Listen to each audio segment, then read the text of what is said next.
So you wanna be a picture book writer, then you gotta write picture books.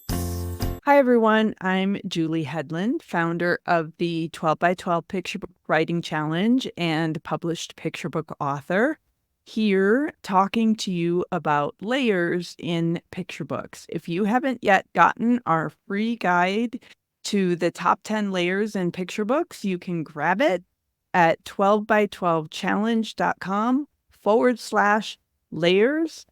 We are coming to the end of the series. Today, we're talking about illustrations.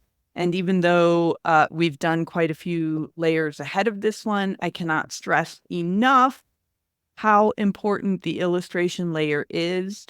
It may even be the most important layer because so much of the story is held in the illustrations, and all of the subtext, all of the things that go underneath the story that we need to help convey emotion and flow, all of those things are in the illustrations. Now, I am not an illustrator, so I don't have a whole lot of advice for illustrators to strengthen this, other than I know that, as with writing, you need to illustrate a lot. You need to get critiques. You need to look at a lot of picture books and take courses and all the same things that authors do. In the email that will go out this week, I will share some resources for that with you. But speaking to authors who are not also illustrators, your job is to back off. That's right.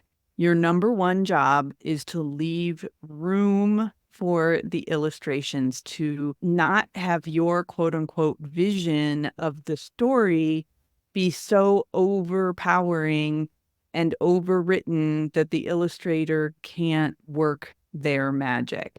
First of all, the choices the illustrator is going to make that will make a huge difference is color palette, character design. Sometimes there will be a whole different B story that underlines the main narrative. They might add characters. In a recent book by my friend Casey Watts Robinson called Small Things Mended, there's a dog in the book that she hadn't written into the story, and it makes it that much sweeter.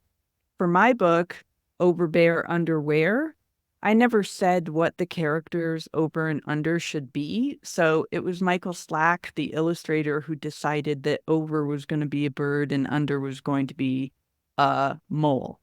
I know this is a controversial topic, but here's where art notes can come into play. Put art notes in where there are things happening in the story that are essential to understanding the plot, but that you're not writing into the text, so that the illustration can carry those parts of the story.